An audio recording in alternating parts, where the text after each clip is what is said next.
What's up, friends? Welcome to my YouTube channel. Now, if you don't already know me, hi, my name is Stephanie Rennie, and I am a 6-year United States Army veteran. We're friends, right? I call you my friends. We're friends. I have got to show you guys something that has nothing to do with this video. I'm so excited. Now, you're gonna be so confused, like, what the heck is this? Well, this will be my Halloween costume. It will be. This is, if you can't recognize it, if you're not diehard fans, this is a Mystique costume. It's a spandex outfit. I'm gonna modify it, and I'm really excited, and I just had to share it with you guys. All right, let's get into the video.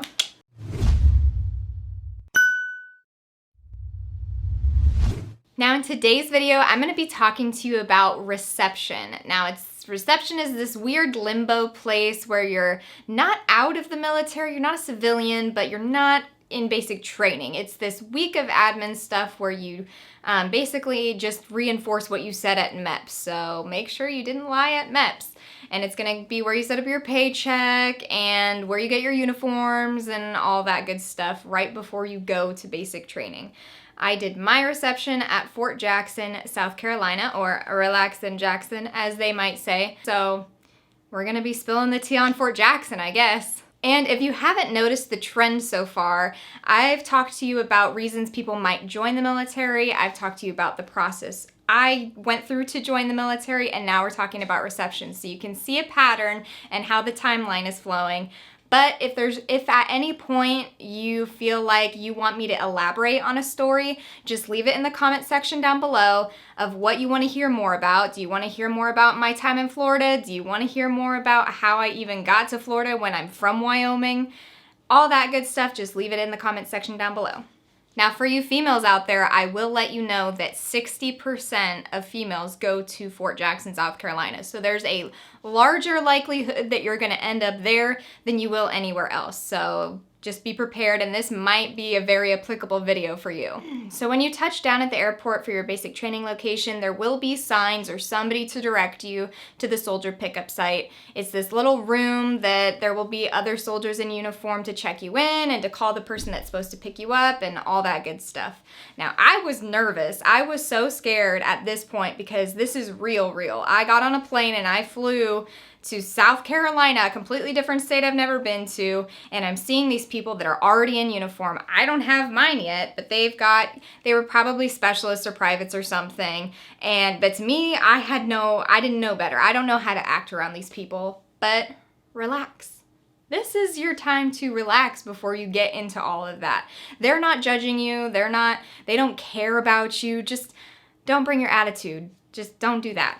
So once you get dropped off at reception from the airport, they're going to assign you a barracks. And this is going to be a room of 40 people, bunk beds with wall lockers, and you're very tight. I'm telling you, you can't stick your arms out. It was so crammed in there, at least when I went. Now, this was 8 years ago, but it was very tight in there, and you will have to make your bed and clean it and all that good stuff. There will be people there that have been there for a few days, maybe a few weeks. Maybe they've already gone to basic training and they got kicked back because they couldn't pass their PT test or something a medical issue. Maybe they broke their foot, or maybe they chose not to continue with basic training, because you can do that. You can decide you want to quit, and that's basically saying you failed to adapt. It's the failure to adapt kind of clause in your contract. Or their drill sergeants could choose for them. If the drill sergeants decide that you are not adapting to military life very well, they can get you out.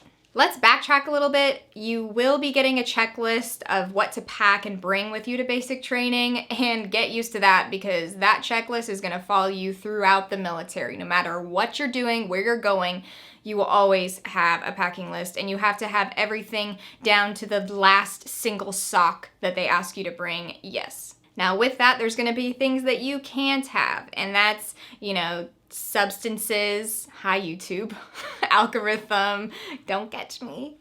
I'm not monetized yet, but I still can't say those things. Adult entertainment, if you will, things that hurt people as well, Anything like that you cannot have. You can't even have tobacco. No, you smokers out there, you dippers out there, you cannot bring tobacco products. Sorry, you will be cold turkeying it for the next 10 weeks. I tell you not to bring all that stuff, but there is going to be one person that brings that stuff. And that's okay, because they're going to have an amnesty period. And you better take advantage of that amnesty period. Because they're going to have you lay all your crap out when you get to basic training. They will go through every tiny thing. They picked up my nail clippers and swiveled out the nail file and said I had to break it off, the metal nail file, because it's sharp and could be construed as a weapon of sorts, if you catch my drift. And that's not the only time that they're gonna do that. They will toss your bait. Whatever you try to slip through, they will find it in some way at some point during basics. So use that amnesty period, and they're going to tell you, do you have anything that you shouldn't have? And they'll put you into a room, and you don't have to say it in front of everybody. You don't have to pull it out in front of everybody. You go into this room. Even if you don't have stuff, I'm pretty sure they send you back there. But you go into a room, you open the little bin, and you drop whatever you're not supposed to have in there. Do it.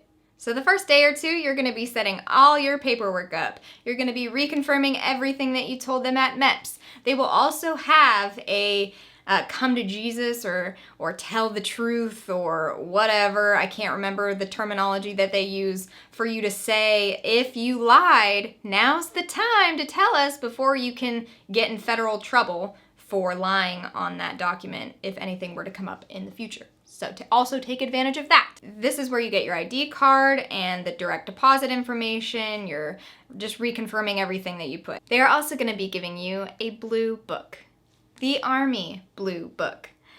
And this is going to be your only source of entertainment for the rest of reception. You can't go anywhere without this book. You're gonna be waiting a lot. And you're gonna be waiting with 150 other people. And you might be thinking, Stephanie, can't I just talk to my neighbors? Can't we get to know each other? Isn't this the time where we can make that camaraderie and that bond? And no. Can't I stare at the wall? No. Can't I look at all the cool crap I just got? No. You can only read this book. And you have to just sit there and read this book. Now, my advice to you is read the whole thing at least once. Just go ahead and read it. And then focus on pages that you might think are going to be important later, like the Soldier's Creed. Hint, memorize that one. But after that, because you will be reading it nonstop for 3 days or 5 days or a week or however long you're there, what I did, I'm just sitting there. You're barely staying awake at this point because it's a lot of waiting for your turn. So you're just staring at the book, or I was, staring at the page, trying not to doze off, thinking about other things, getting a song stuck in my head. And anytime I felt like I was on that page just a little too long, turn it. I'm not looking at it. I'm not reading it. I'm just, I wonder what I'm going to have for dinner tonight. Probably going to be another peanut butter and banana sandwich. So no, I don't remember a single person from reception except for Private Morgan. And that's only because we had to do push-ups because of her. She was constantly late, never on time, and back-talked. And we had to do a push-up, and when you go down, you say thank you, and when you go up, you say Morgan. And that's how I remember her, but that was it. Don't be that person. This Army Blue Book is going to cover history, and I told you the Soldier's Creed, and it's going to cover acronyms like leadership, so just all the things that they're going to be asking you throughout reception, because they will ask you things. You better know the answer. If you don't, you're going to work out a little bit. And then when you go to basic training, that's also going to come up, and you'll be asked questions, and you'll have to answer them, and same deal. So at this point, you're also going to be issued your PT clothes, your uniform, and all that. You're probably going to be in your PTs the whole time. And I remember having to carry around my laundry bag everywhere, but I can't remember why. So if you remember why, can you leave it in the comment section down below? Because I have no idea why we did that. And just a heads up, you are going to be given a smart card. And this is going to be some money that goes into your account so that you can buy all the things that you need to go to basic training, because they will take you to the PX, the Post Exchange, to buy some stuff. For men, you get $250 on this card. And for women, that's $350. It's an advance on your paycheck. It's not free money. So it will come out of your next paycheck. Once again, they give you a checklist of all the stuff that you have to buy, and they can't force you to buy anything, but I highly, highly recommend that you get everything on that list, and it's going to eat up all of your money from that smart card, but it will all be useful. You'll have extra stuff. You won't have to worry about it, and you don't have to make that embarrassing trip to the drill sergeant's office to tell them that you're out of something. On the checklist, it's going to be things like underwear, socks, running shoes, toiletries, things like that. And if they let you get cough drops, ooh, that's currency. You better get cough drops. And if they let you get the honey ones, oh, candy. That is the only source of candy that you're going to have for the next 10 weeks. I am telling you, get those. And the moment you men have all been waiting for, your haircuts. Yes, you will get a haircut. You don't have a choice. And it's not going to be a fade. It's going to be the same length all the way around, and it will look a lot like this. Yes, you will be almost bald. You will find out the shape of your head that you had no idea what it was like. Females, if you want to get a haircut at this point, you can do that. I did not. I chose to put my hair up in a bun, and most other women did as well, but you do have to get box dye if you have different colored hair, or if your hair is ombre, or if you have highlights. It all has to be one color. So women aren't really exempt from the hair thing either, and it was pretty emotional for both men and women once everything was said and done, and it was kind of sad. It's just hair and it grows back. You don't have to keep that haircut forever. Men, you obviously also have to be clean shaven. Now, I'm pretty sure they make you go to basic training like that, but if not, this is probably also where you are gonna have to do that too. And at this point, it's probably gonna be pretty difficult to get a shaving profile, or a no-shave profile, if you will. Some guys get a lot of bumps on their face when they shave, but they won't know that until they see it for themselves. So you will still have to clean shave for the first time, and then maybe you get to go to the doctor and tell them you need a shaving profile, and they'll give it to you. It's not that big of a deal. That doesn't mean you get to grow a full-on beard either. You will still have to shave, and they will make you do it with that one blade razor. Now you're on to day 3.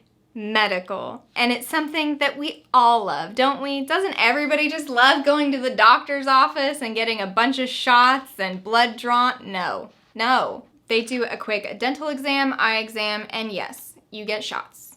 Lots of shots.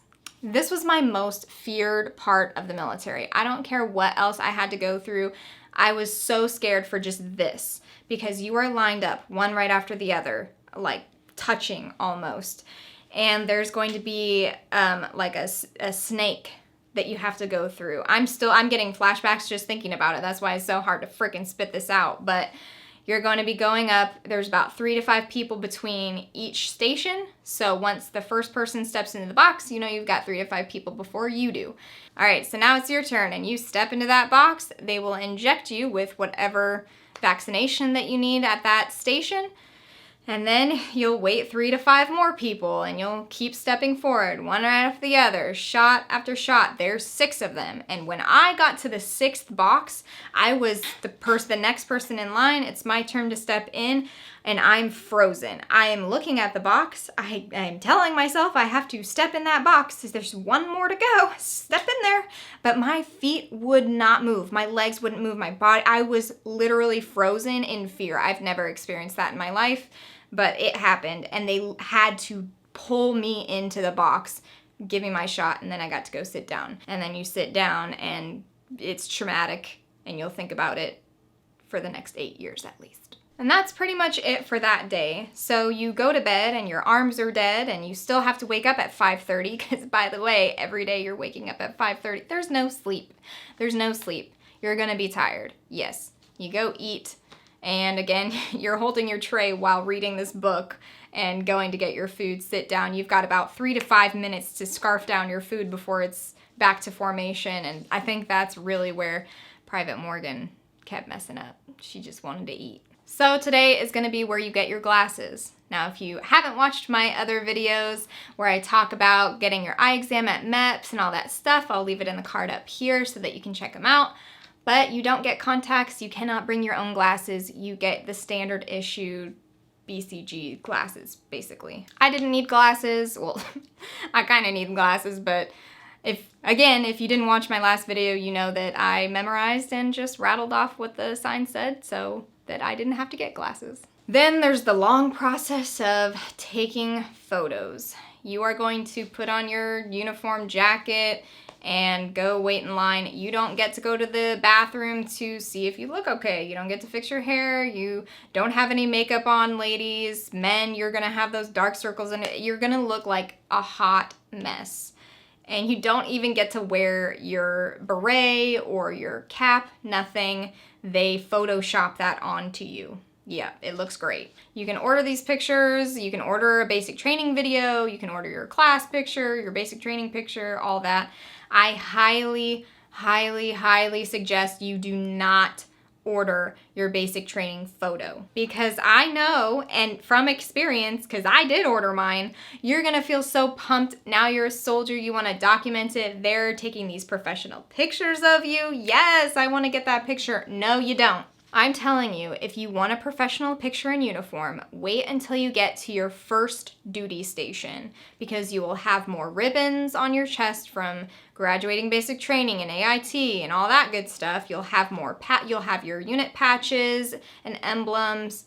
Just wait until you get there. It looks much more presentable. You'll actually get to wear your beret with your insignia, all that. So just wait. Plus, those pictures are very expensive. They know that they're going to get a ton of people to just order them, and they are not shy about that price. So I did buy the pictures, I did buy the video, that's why I'm telling you, hey, just don't do it. The basic training video was cool, I guess. I was in a few shots that were pretty awesome, but I've only watched it maybe one time, and I honestly have no idea where that is right now. So I think that was also a waste of money. So you're at the final day of reception. This is where you're gonna be tying up those loose ends from administrative and medical and stuff like that at reception, and then you're going to be stenciling on the first initial of your last name and the last four of your social onto everything you own. This is going to be your duffel bag, your laundry bag, your makeup bag. It's not a makeup bag. What is it? Your toiletries bag. Yeah, that. Everything that you own, you're gonna be stenciling. You get your dog tags, you clean the barracks, and then you sit on your duffel bag and all of your gear and everything and wait to be picked up to go to basic. Thank you guys so much for watching this video. I hope you made it to the end, and if you did, please give it a big thumbs up. And if you want to see more content from me, don't forget to subscribe, ding the notification bell so that you always, oh, I did it on the wrong side. Please hit the subscribe button, ding the notification bell so that you always know when my next video is coming. If I missed anything, or if there was something that scarred you for life in reception, please leave it in the comment section down below, and I'll see you guys next time. Bye!